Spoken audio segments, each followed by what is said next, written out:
стоят дизельного топлива бензина нет. Заправиться просто нереально. O que você está vendo é a realidade na Rússia agora. Dezenas, talvez centenas de caminhões enfileirados na importante rodovia que liga Moscou a Rostov e Krasnodar. Todos esses veículos parados, todos esperando combustível. Agora, eu sei que você deve estar pensando, claro, são as sanções ocidentais funcionando, anos de pressão econômica finalmente surtiram efeito, mas isso não poderia estar mais longe da verdade. Essas filas existem porque a Ucrânia achou sua própria forma de aplicar sanções e isso está sendo terrivelmente eficaz. A prova disso aconteceu no dia 21 de agosto. Naquela madrugada, os ucranianos realizaram um ataque na refinaria de Novochakhtinsk, a única funcionando em toda a região de Rostov. E o que aconteceu naquela madrugada? Bem, isso muda tudo. Deixa eu te contar essa história.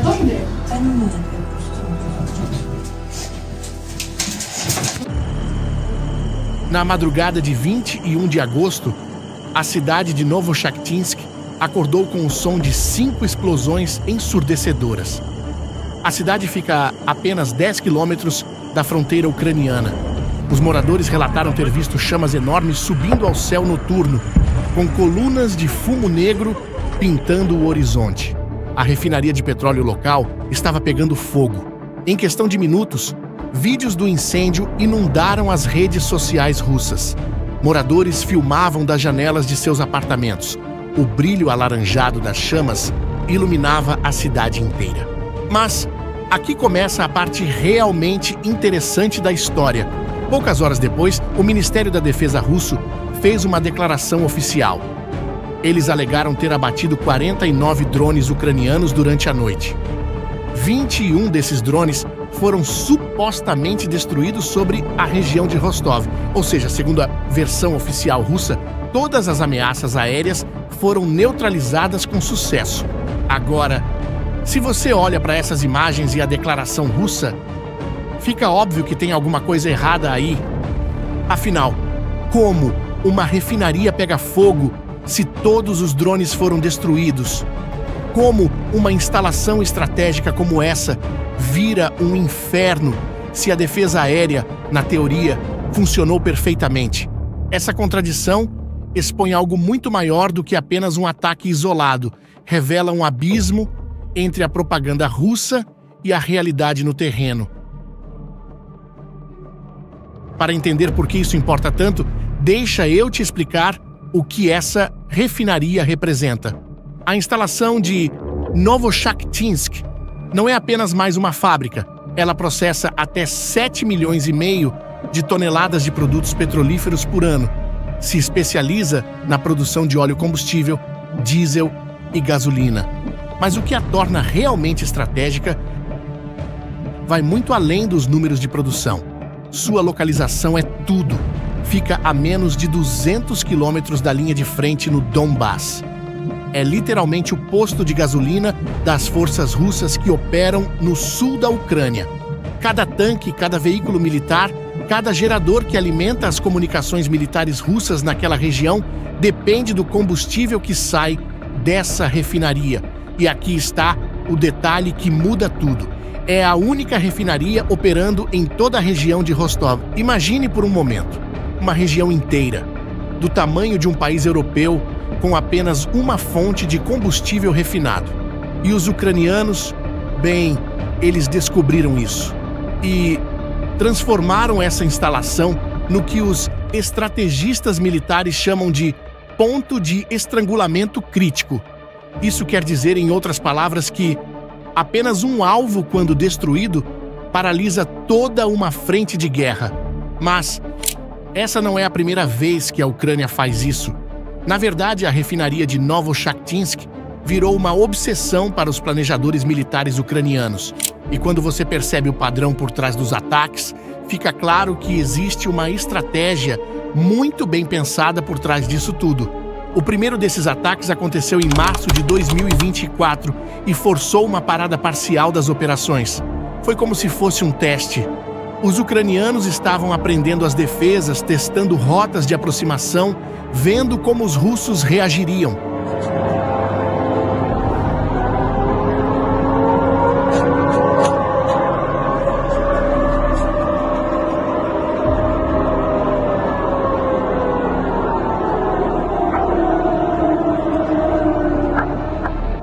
Quatro meses depois, em julho, eles voltaram com força total.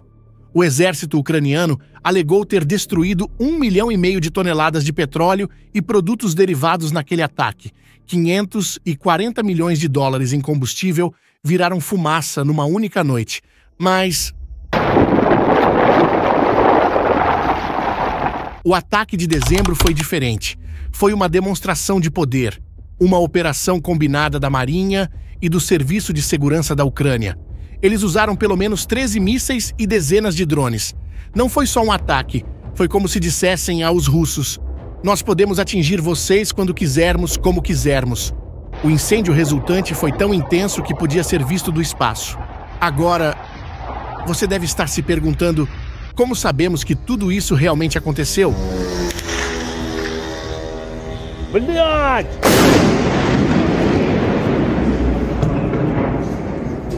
Afinal, estamos falando de alegações feitas em tempos de guerra. E como sabemos, nas guerras, a primeira coisa que morre é a verdade. E aqui chegamos num ponto importante. Algo que mudou completamente o jogo da informação em conflitos modernos. Chama-se OSINT, a abreviação para Inteligência de Fonte Aberta. Já ouviu falar? Isso está destroçando a capacidade dos governos de controlar suas narrativas.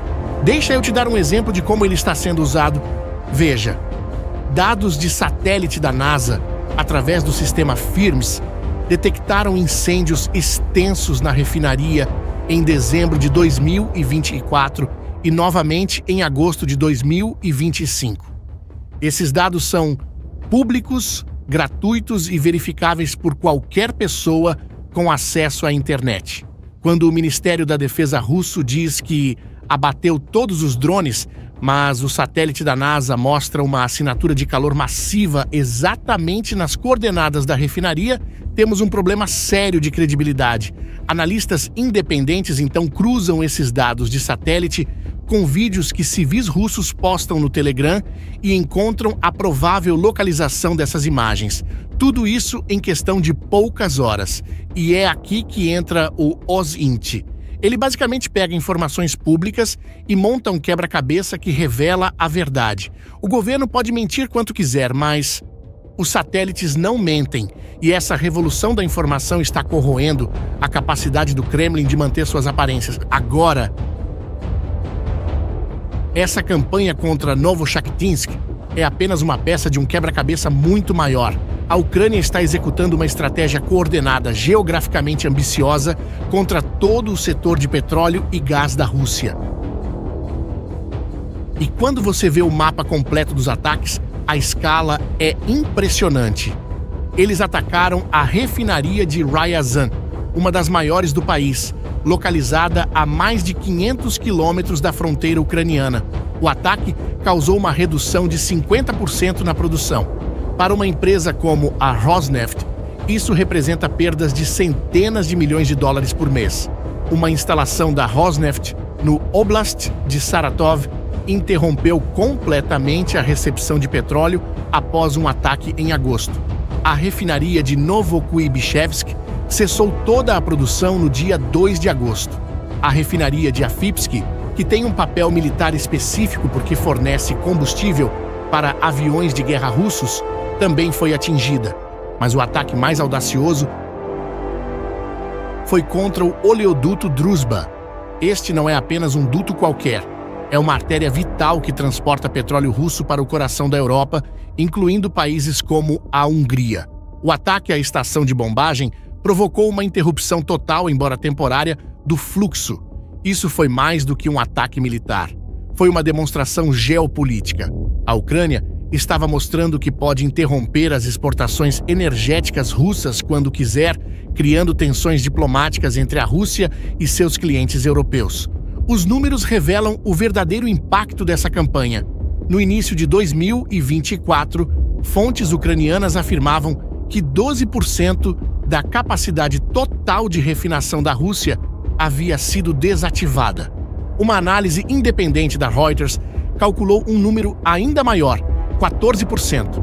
Para colocar isso em perspectiva, estamos falando de uma degradação substancial da capacidade industrial de uma das 3 maiores nações produtoras de energia do mundo. É como se o Texas perdesse todas as suas refinarias da noite para o dia. As consequências econômicas são perceptíveis e estão sendo sentidas por todos os russos. Para se ter uma ideia, o governo foi forçado a implementar uma proibição temporária das exportações de gasolina para tentar estabilizar o mercado interno. Mesmo assim, os preços da gasolina na Rússia atingiram níveis recordes em agosto de 2025. Motoristas russos estão pagando mais por combustível do que em qualquer momento da história recente. Isso significa que a campanha ucraniana conseguiu algo que anos de sanções ocidentais não conseguiram: traduzir ações militares em dor econômica sentida diretamente pelo cidadão comum russo. E quer saber como os ucranianos conseguem atravessar as defesas russas repetidamente? Com drones de longo alcance. Mas quando falamos da Ucrânia, seus drones não são simples aeronaves pilotadas remotamente. Eles representam uma nova geração de armas autônomas. Integram inteligência artificial básica, mas suficientemente sofisticada para mudar as regras do jogo. A tecnologia-chave é a visão de máquina. Isso permite ao drone usar um computador de bordo com dados de terreno e imagens de satélite para navegar até o alvo com precisão de metros, mesmo sob forte interferência eletrônica que bloqueie GPS e todas as outras formas de comunicação. Em agosto de 2025, a Ucrânia revelou sua nova carta na manga: o míssil de cruzeiro Flamingo. Esse míssil tem uma história no mínimo curiosa. Quando suas primeiras versões foram produzidas, ele, por um engano, saiu com a coloração rosada, lembrando bastante um flamingo, e por isso foi batizado com esse nome. Apesar desse nome agradável, suas especificações são simplesmente impressionantes.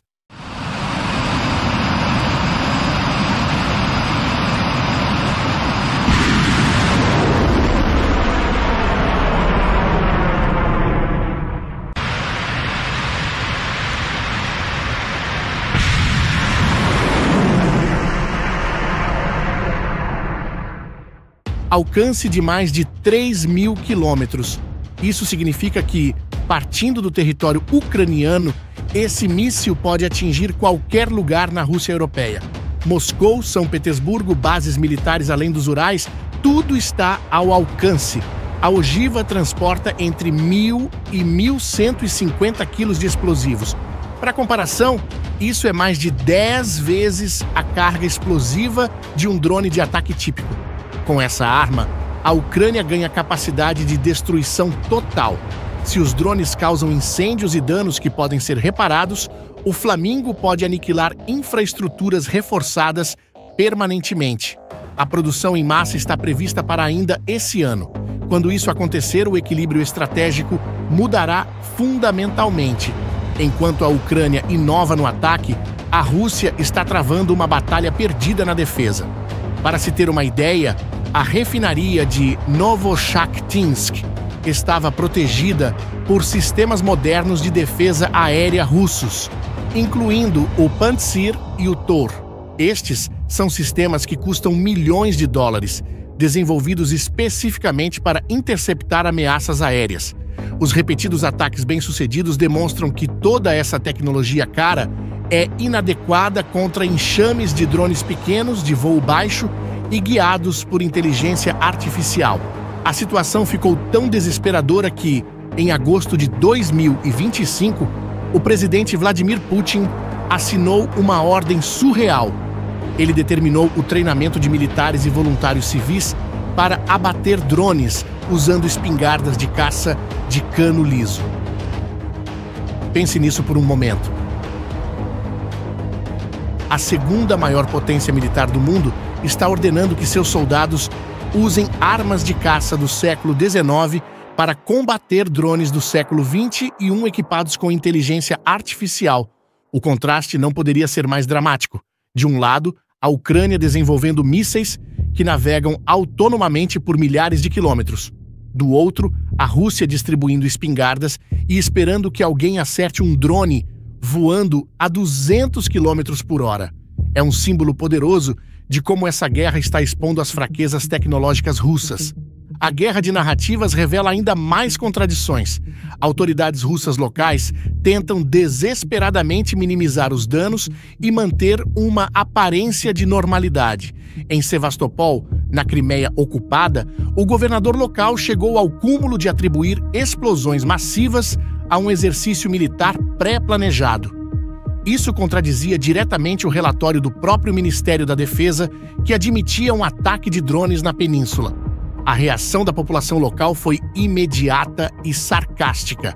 Comentários nas redes sociais russas ridicularizaram a explicação, dizendo coisas como "estão nos tratando como idiotas".